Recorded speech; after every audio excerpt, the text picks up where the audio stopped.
Lord. ಯೇಸು ಕ್ರಿಸ್ತನ ಮಹೋನ್ನತವಾದಂತ ನಾಮದಲ್ಲಿ ನಿಮ್ಮೆಲ್ಲರಿಗೂ ನಮ್ಮ ಜೀಸಸ್ ಲವ್ಸ್ ಪ್ರೇಯರ್ ಮಿನಿಸ್ಟ್ರೀಸ್ ಮೂಲಕ ವಂದನೆಗಳನ್ನ ಸಲ್ಲಿಸ್ತಾ ಇದ್ದೇನೆ.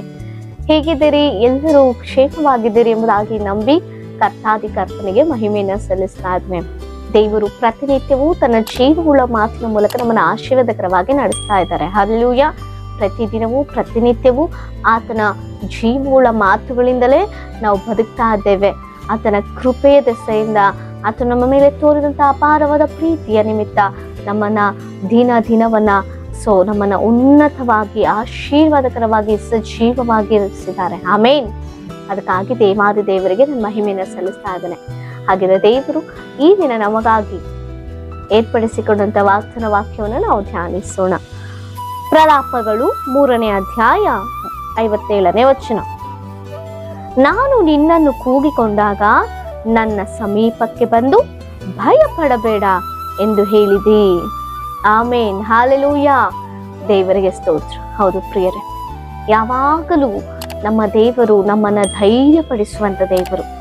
ತನ್ನ ಮಕ್ಕಳೆಂದಿಗೂ ಕೂಡ ಕುಗ್ಗಿ ಹೋಗಬಾರ್ದು, ತನ್ನ ಮಕ್ಕಳು ಅಧೈರ್ಯಗೊಳ್ಳಬಾರ್ದು, ಅಂಜಬಾರ್ದು, ಕಳವಳಕ್ಕೆ ಒಳಗಾಗಬಾರ್ದು ಅಂತ ಹೇಳಿ ಪ್ರತಿ ಸಾರಿ ಕೂಡ ನಾವು ಕೆಲವೊಂದು ಅಪಾಯಗಳಲ್ಲಿ ಸಿಲುಕಿಕೊಂಡಾಗ, ಕೆಲವೊಂದು ಕಷ್ಟಗಳಲ್ಲಿ ನಾವು ಸಿಲುಕಿಕೊಂಡಾಗ, ನಾವು ಕುಗ್ಗಿ ಹೋದಂತ ಸಮಯದಲ್ಲಿ, ಅಧೈರ್ಯಕ್ಕೊಳಗಾದಂತ ಸಮಯದಲ್ಲಿ ದೇವರು ನಮ್ಮನ್ನ ಆಧರಣೆ ಪಡಿಸಿ ನಮ್ಮನ್ನ ಬಲಪಡಿಸುತ್ತಾ ತನ್ನ ಜೀವವುಳ್ಳ ಮಾತಿನ ಮೂಲಕ ಧೈರ್ಯ ಪಡಿಸುವಂತ ದೇವರು. ಅದಕ್ಕೆ ದೇವರು ಹೇಳ್ತಿದ್ದಾರೆ, ಭಯ ಪಡಬೇಡ್ರಿ, ನಾನಿದ್ದೀನಿ ನಿಮಗೋಸ್ಕರ. ನಿಮ್ಗೇನೇ ಚಿಂತಾಭಾರಗಳಿಲ್ರಿ, ನನಗೆ ಒಪ್ಪಿಸಿಕೊಡ್ರಿ. ನಿಮ್ಮ ಚಿಂತಾಭಾರವನ್ನ ನನಗೆ ಒಪ್ಪಿಸಿಕೊಡ್ರಿ. ನಾನ್ ಚಿಂತಿಸ್ತಾ ನಿಮಗೋಸ್ಕರ. ನಾನು ಉದ್ಧಾರ ಮಾಡ್ತೇನೆ ನಿಮ್ಮನ್ನ. ನಾನು ನಿಮ್ಮನ್ನ ತಲೆಯನ್ನಾಗಿಯೇ ಹೊರತು ಬಾಲವನ್ನಾಗಿ ಮಾಡೋದಿಲ್ಲ. ನಾನು ನಿಮ್ಮ ಹಿತವನ್ನೇ ಬಯಸುವವನಾಗಿದ್ದೇನೆ ಎಂಬುದಾಗಿ. ಹೌದು ಪ್ರಿಯರೇ, ನೀವು ಯಾವ ಪರಿಸ್ಥಿತಿಯಲ್ಲಿ ಇದ್ದೀರೋ, ಯಾವ ಸ್ಥಿತಿಗತಿಗಳಲ್ಲಿ ಒಂದು ಭಯಭ್ರಾಂತರಾಗಿ, ಒಂದು ಕಳವಳದಲ್ಲಿಯೋ ಗಲಿಬಿಲಿಯಲ್ಲಿಯೋ ಏನ್ ಮಾಡ್ಬೇಕು ಅನ್ನುವಂತ ಸ್ಥಿತಿಯಲ್ಲಿ ತೋಚದೆ ಇರ್ಬೋದು. ನಿಮ್ಮ ಪರಿಸ್ಥಿತಿ ಅಂತ ಸ್ಥಿತಿಗೆ ಬಂದಿರ್ಬೋದು. ನೀವಂತ ನಷ್ಟದಲ್ಲಿ ಇರ್ಬೋದು, ಅಂತ ಕಷ್ಟಕ್ಕೆ ಒಳಗಾಗಿರ್ಬೋದು. ನಿಮ್ಮ ಪರಿಸ್ಥಿತಿ ಯಾರಿಗೆ ಹೇಳ್ಕೊಂಡ್ರೆ ಏನ್ ಸುಖ ಬಂತಪ್ಪ ಅಂತ ಹೇಳಿ ಕೂಡ ನೀವು ಆಲೋಚನೆ ಮಾಡ್ತಾ ಇರ್ಬೋದು. ಯಾವ ಸ್ಥಿತಿಯಲ್ಲಿದ್ದೀರಿ ಪ್ರಿಯ ಸಹೋದರ ಸಹೋದರಿಯ? ಮನುಷ್ಯರಿಂದ ಯಾವತ್ತಿಗೂ ಕೂಡ ನಮಗೆ ಧೈರ್ಯ ಸಿಗೋದಿಲ್ಲ. ಮನುಷ್ಯರಿಂದ ಯಾವಾಗ್ಲೂ ನಮಗೆ ಭಯ, ಒಂದು ಇಲ್ಲ ಸಲ್ಲದ ಆಲೋಚನೆಗಳು ಬರ್ತಾ ಇರುತ್ತೆ. ಈ ಲೋಕವನ್ನ ನೋಡುವಾಗ, ನಡೀತಿರುವಂತ ಭಯಂಕರವಾದ ಕೃತ್ಯಗಳನ್ನು ನೋಡುವಾಗ ಎಲ್ಲಿಲ್ಲದ ಭಯ ಆವರಿಸಿಕೊಳ್ತಾ ಇದೆ. ಆದರೆ ದೇವ ಮಕ್ಕಳಿಗೆ ಎಲ್ಲಿಲ್ಲದ ಧೈರ್ಯ ಕೊಡುವಂಥದ್ದು ಕ್ರಿಸ್ತೇಸು ಮಾತ್ರವೇ. ನನ್ನ ಜೀವವುಳ್ಳ ದೇವರು ತನ್ನ ಒಂದು ಮಾತಿನ ಮೂಲಕ ಧೈರ್ಯ ಪಡಿಸ್ತಾರೆ, ಒಂದು ನೆಮ್ಮದಿ ಕೊಡ್ತಾ ಇದ್ದಾರೆ, ಒಂದು ಸಮಾಧಾನ ಆತ್ಮದಿಂದ ನಮ್ಮನ್ನು ತುಂಬಿಸ್ತಾ ಇದ್ದಾರೆ. ಆತನ ಸಮ್ಮುಖದಲ್ಲಿ, ಆತನ ಸನ್ನಿಧಿಯಲ್ಲಿ, ಆತನ ಮಾತಿನಲ್ಲಿ, ಆತನ ಸ್ವರವನ್ನು ಕೇಳಿಸಿಕೊಂಡಾಗ ಮಾತ್ರವೇ ನಾವು ಇಂಥ ಧೈರ್ಯವನ್ನು ಹೊಂದಿಕೊಳ್ಳಲಿಕ್ಕೆ ಸಾಧ್ಯ. ಲೋಕದಲ್ಲಿ ಎಲ್ಲೂ ಕೂಡ ಇಂಥ ಧೈರ್ಯ, ಇಂಥ ಸಮಾಧಾನ, ನೆಮ್ಮದಿ, ಪ್ರೀತಿ, ಸಂತೋಷವನ್ನ ನಾವು ಹೊಂದಿಕೊಳ್ಳಲಿಕ್ಕೆ ಸಾಧ್ಯವಿಲ್ಲ ಪ್ರಿಯರೇ. ಎಂಥ ಭಯಂಕರದ ಪರಿಸ್ಥಿತಿ ಆಗಿರ್ಬೋದು. ಸಾಲ ಭಾರವ, ಪ್ರತಿನಿತ್ಯ ಸಾಲಗಾರರ ಬಾಧೆನ ತಡಿಲಿಕ್ಕೆ ಸಾಧ್ಯ ಆಗ್ತಿಲ್ವಾ? ಅಥವಾ ಮರಣಕರ ವ್ಯಾಧಿ ಅಂದ್ಕೊಂಡಿದ್ಯಾ? ಏನಪ್ಪ, ಎಷ್ಟು ಹಣ ಖರ್ಚು ಮಾಡ್ತಾ ಇದ್ದೇವೆ, ಒಂದು ಪ್ರತಿಫಲ ಸಿಗ್ತಾ ಇಲ್ಲ, ಆ ರೋಗ ಕಡಿಮೆನೆ ಆಗ್ತಾ ಇಲ್ಲ, ಇನ್ನು ಹೆಚ್ಚಾಗಿ ಆಗ್ತಿದೆ, ಇನ್ನೆಷ್ಟು ನಾವು ಖರ್ಚು ಮಾಡ್ಬೇಕು ಅಂತ ಅನ್ಕೊಳ್ತಿದ್ದೀರಾ? ನಷ್ಟ ಹೋಗಿದ್ದೀರಾ? ಬಿಸ್ನೆಸ್ಗಳನ್ನ ಮಾಡಿ ಆಧ್ಯಾತ್ಮಿಕ ಜೀವಿತವನ್ನ ಕಳ್ಕೊಂಡ್ಬಿಟ್ಟಿದ್ದೀರಾ? ನಿಮ್ಮ ಸ್ಥಿತಿಗತಿಗಳಿಂದ ಕುಗ್ಗಿ ಹೋಗ್ಬಿಟ್ಟಿದ್ದೀರಾ? ಬಿದ್ದು ಹೋಗ್ಬಿಟ್ಟಿದ್ದೀರಾ?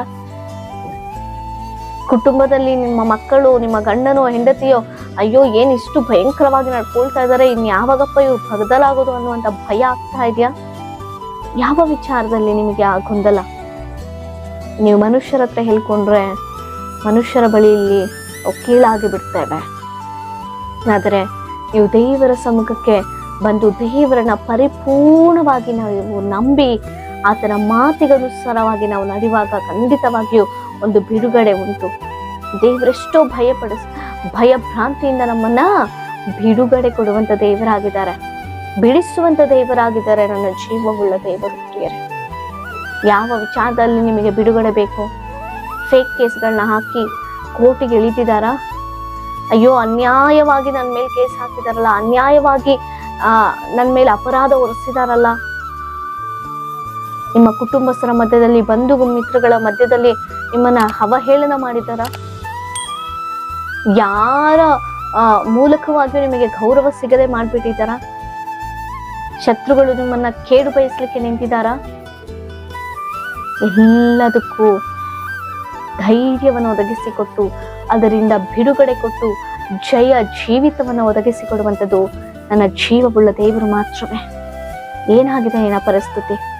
ಬಾ, ದೇವರ ಬಳಿಗೆ ಬಾ, ಕ್ರಿಸ್ತನನ್ನು ಅಂಗೀಕರಿಸು, ಕ್ರಿಸ್ತನನ್ನ ನಂಬು. ಕ್ರಿಸ್ತನಲ್ಲಿಯೇ ಧೈರ್ಯ, ಕ್ರಿಸ್ತನಲ್ಲಿಯೇ ಸಮಾಧಾನ, ಕ್ರಿಸ್ತನಲ್ಲಿಯೇ ನಿನ್ನ ಬದುಕು.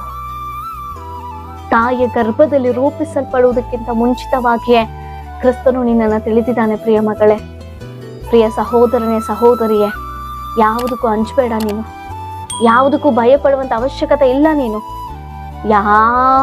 ಯಾವುದಕ್ಕೂ ಯಾರಿಗೂ ಹೆದರದೆ ಧೈರ್ಯವಾಗಿರ್ಲಿಕ್ಕೆ ನೀನು ದೇವರ ಸಮ್ಮುಖಕ್ಕೆ ಬಾ. ನಿನ್ನ ಸ್ಥಿತಿಗತಿಗಳೆಲ್ಲವನ್ನ ದೇವರ ಸಮ್ಮುಖಕ್ಕೆ ಬಂದು ಒಪ್ಪಿಸಿಕೊಡು. ಅಪ್ಪ, ಇದು ನನ್ನ ಪರಿಸ್ಥಿತಿ, ಇದಕ್ಕಾಗಿ ನಾನು ಎದುರು ನೋಡ್ತಾ ಇದ್ದೇನೆ, ಸಹಾಯ ಮಾಡು ಸ್ವಾಮಿ ಎಂಬುದಾಗಿ ನೀನು ಬೇಡಿಕೊಂಡ್ರೆ ಸಾಕು, ನೀನು ಮಾತನಾಡಿದ್ರೆ ಸಾಕು. ದೇವರಿಗೆ ಯೇಸು ನಿಮ್ಮನ್ನ ಬಿಡಿಸ್ತಾರೆ. ಯೇಸುವೆ ಜೀವವುಳ್ಳ ದೇವರಾಗಿದ್ದಾರೆ. ಯೇಸುವೆ ನಮ್ಮನ್ನ ಪೋಷಿಸುವಂತ ದೇವರಾಗಿದ್ದಾರೆ. ಯೇಸುವೆ ನಮ್ಮನ್ನ ಬದುಕಿಸುತ್ತಿರುವಂತ ದೇವರಾಗಿದ್ದಾರೆ. ಬಿಡಿಸ್ತಾರೆ ಅಂದದಕ್ಕೆ ಅಲ್ಲ, ಆತನು ನಿನಗಾಗಿ ಪ್ರಾಣ ಕೊಟ್ಟಿದ್ದಾರೆ. ನಮ್ಮ ಪಾಪ ಶಾಪಗಳ ನಿಮಿತ್ತವಾಗಿ, ನಿನ್ನ ಪಾಪ ಶಾಪಗಳ ನಿಮಿತ್ತವಾಗಿ ಆತನು ಶಿಲುಬೆಯಲ್ಲಿ ಮರಣಿಸಿದ್ದಾರೆ ಎಂಬುದಾಗಿ ನಂಬಿ ಬಾ. ಆತನ ಸನ್ನಿಧಾನಕ್ಕೆ ಬಂದು ನೀನು ಕಣ್ಣೀರಿಟ್ಟು ಪ್ರಾರ್ಥನೆ ಮಾಡು. ಆಗ ನಿನ್ನ ಜೀವಿತದ ಒಂದು ಬದಲಾವಣೆ. ಹಲ್ಲೆಲೂಯಾ. ಆ ಬದಲಾವಣೆ ಕಾಣ್ಬೇಕಾ? ನಿರೀಕ್ಷೆ ಇಡು, ದೇವರ ಮೇಲೆ ನಂಬಿಕೆ ಇಡು. ಪೂರ್ಣ ಮನಸ್ಸಿಂದ ದೇವರ ಸಮ್ಮುಖದಲ್ಲಿ ಒಪ್ಪಿಸಿಕೊಂಡ ಚಿಂತ ಭಾರವನ್ನು ಎಲ್ಲವನ್ನ ಆತನ ಮೇಲೆ ಹಾಕು. ಆತನು ನಿನ್ನ ಉದ್ಧಾರ ಮಾಡ್ಲಿಕ್ಕಿದ್ದಾನೆ. ದೇವರು ಧೈರ್ಯ ಪಡಿಸ್ಲಿಕ್ಕಿದ್ದಾರೆ. ಅಂಜದೆ, ಕಳವಳಗೊಳ್ಳದೆ, ಗಲಿಬಿಲಿಗೊಳ್ಳದೆ ಧೈರ್ಯವಾಗಿರೋಣ. ದೇವರೇ ನಮ್ಗೆ ಸಹಾಯಕನಾಗಿದ್ದಾನೆ. ಈ ವಾಗ್ದಾನ ಮೂಲಕ ನಿಮ್ಮೆಲ್ಲರನ್ನ ದೇವರ ಆಶ್ರಯಿಸಿ ಬಲಪಡಿಸಿ ಜಯವನ್ನು ಒದಗಿಸಿಕೊಟ್ಟು ನಡೆಸಲಿ. ನಿಮ್ಮ ಏನೇ ವಿಜ್ಞಾಪನೆಗಳಿದ್ರು ಕಮೆಂಟ್ಗಳ ಮೂಲಕ ತಿಳಿಸಿಕೊಡಿ. ನಿಮಗಾಗಿ ನಾವು ಪ್ರಾರ್ಥಿಸುವವರಾಗಿದ್ದೇವೆ. ಪ್ರಾರ್ಥನೆ. ಪರಿಶುದ್ಧನ ಅಂತ ದೇವರ ಮಹೋನ್ನತನೇ ಸ್ತೋತ್ರ. ಜೀವವುಳ್ಳ ಜೀವಾಧಿಪತಿ ಅಂತ ದೇವರ ವಾಗ್ದಾನ ಮೂಲಕ ಎಲ್ಲರಿಗೂ ಒಂದು ಆಧರಣೆ, ಧೈರ್ಯವನ್ನು ಒದಗಿಸಿಕೊಟ್ಟಿದ್ದಕ್ಕಾಗಿ ಸ್ತೋತ್ರ. ಈ ಒಂದು ವಾಕ್ಯದ ಮೂಲಕ ನಮ್ಮೆಲ್ಲರನ್ನ ಆಶ್ರಯಿಸಿ ಬಲಪಡಿಸಿ ಯೇಸುವಿನ ನಾಮದಲ್ಲಿ ತಂದೆ. ಆಮೇನ್. Praise the lord.